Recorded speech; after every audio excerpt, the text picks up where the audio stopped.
বিগত 16 বছর ধরে রাজপথে যে আন্দোলন সংগ্রাম হয়েছে, সেই আন্দোলন সংগ্রামে এদেশের মানুষের গণতন্ত্র ও ভোটাধিকার প্রত্যেকটি লড়াইয়ে বাংলাদেশ জাতীয়তাবাদী ছাত্রদল সম্মুখ সারিতে ছিল। এবং এই লড়াই সংগ্রাম করতে গিয়ে একক ছাত্র সংগঠন হিসেবে সবথেকে বেশি আত্মত্যাগ বাংলাদেশ জাতীয়তাবাদী ছাত্রদলের। আমরা যদি ঢাকা বিশ্ববিদ্যালয় পরিসরের কথা চিন্তা করি, এই বিশ্ববিদ্যালয়ে সবথেকে বেশি নির্যাতনের শিকার হয়েছে বিগত 1.5 দশকে বাংলাদেশ জাতীয়তাবাদী ছাত্রদল। আমরা যেহেতু গণতান্ত্রিক মূল্যবোধে বিশ্বাসী একটি ছাত্র সংগঠন, গণতন্ত্রের প্রতি আমাদের আকণ্ঠ সমর্থন, এবং সেই সমর্থন থেকে এবং বিগত দিনের যে লড়াই সংগ্রামের যে ধারা, সেই ধারা থেকে গণতান্ত্রিক প্রত্যেকটি মতকে আমরা শ্রদ্ধা করি। এবং আমরা মনে করি যে একটি নির্বাচনের মাধ্যমে একটি বৈধ প্রতিনিধি প্রত্যেকটি জায়গায় জরুরি। রাষ্ট্রে যেটি দীর্ঘদিন অনুপস্থিত ছিল, এদেশের জনগণের ভোটাধিকার যেমন ছিল না, ঠিক একইভাবে দেশের প্রতিটি শিক্ষা প্রতিষ্ঠানে ছাত্র প্রতিনিধি নির্বাচন না হওয়ার কারণে কিন্তু বাংলাদেশে বিগত দিনে একটি ফ্যাসিস্ট স্বৈরাচার ব্যবস্থা দীর্ঘায়িত হয়েছিল। এখন আসি একটু আজকের যে আলোচনার শিরোনাম, ডাকসু নির্বাচন অধিকার নাকি আনুষ্ঠানিকতা। মানে আমি প্রথমে ধন্যবাদ জানাই যারা এই শিরোনামটি দিয়েছে, অধিকার নাকি আনুষ্ঠানিকতা। শিরোনামটা আমার কাছে খুবই পছন্দ হয়েছে, এই কারণে ভালো লেগেছে যে অধিকার এবং আনুষ্ঠানিকতা শব্দ দুটো এত বেশি পরিমাপ, ওজন।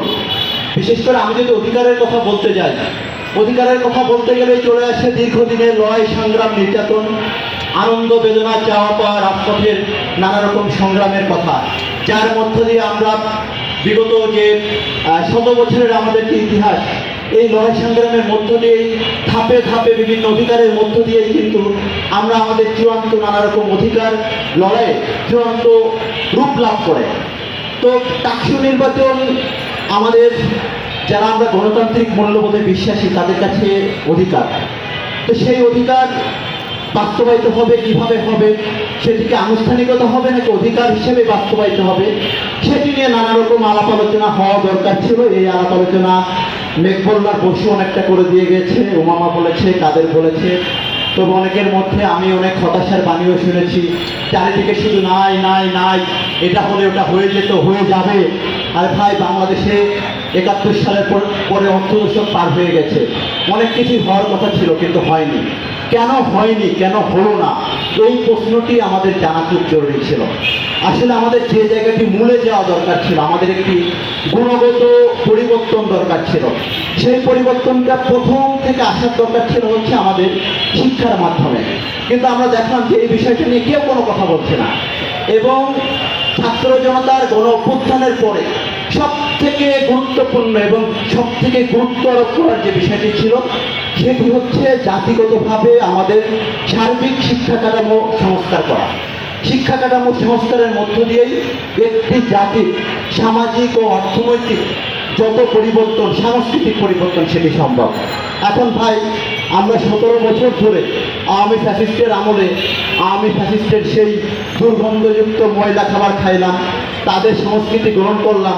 হঠাৎ করে 5 আগস্টের পরে এসে আমরা বললাম যে সব কিছু রাতারাতি পরিবর্তন হয়ে যাবে, সব কিছু ভালো হয়ে যেতে হবে, সব পরিবর্তন হয়ে যাবে।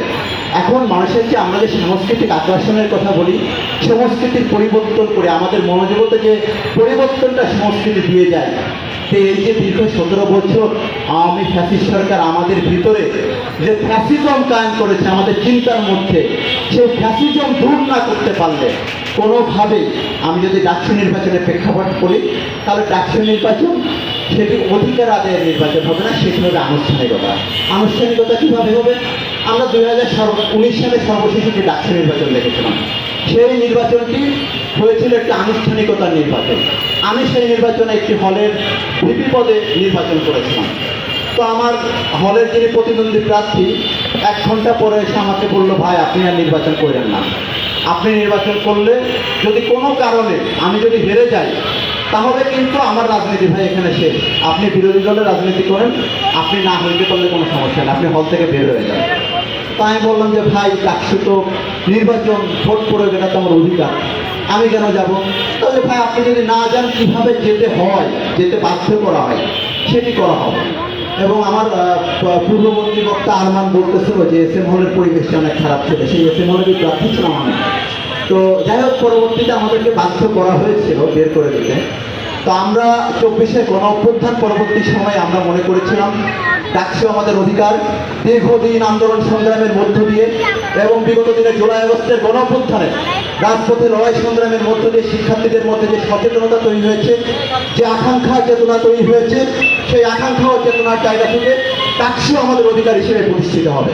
সেই অধিকার প্রতিষ্ঠান লক্ষ্যেই কিন্তু আমরা 5 আগস্ট পরবর্তী সময় থেকে ঢাকা বিশ্ববিদ্যালয় প্রশাসনকে যতবার আলাপ আলোচনা হয়েছে, শুধু আমরা না, আমাদের সাথে অপরাপর গণতান্ত্রিক মূল্যবোধে বিশ্বাসী বিগত দিনে যারা ফ্যাসিস্ট হাসিনার রক্তচক্ষু উপেক্ষা করে এই ঢাকা বিশ্ববিদ্যালয় সহ এই বাংলাদেশের উত্তপ্ত রাজপথে আন্দোলন সংগ্রাম করেছিল, তাদের মধ্যে অনেকেই দেখেছি ডাকসুকে অধিকার হিসেবে পেতে গিয়েছে। এবং আমরা আমার পূর্ববর্তী অনেক বক্তার বক্তব্যের মধ্য দিয়ে তারা যে ডাকসুকে অধিকার হিসেবে দেখতে চায় সেটি তাদের বক্তব্যের মধ্যে কিন্তু ফুটে উঠেছে।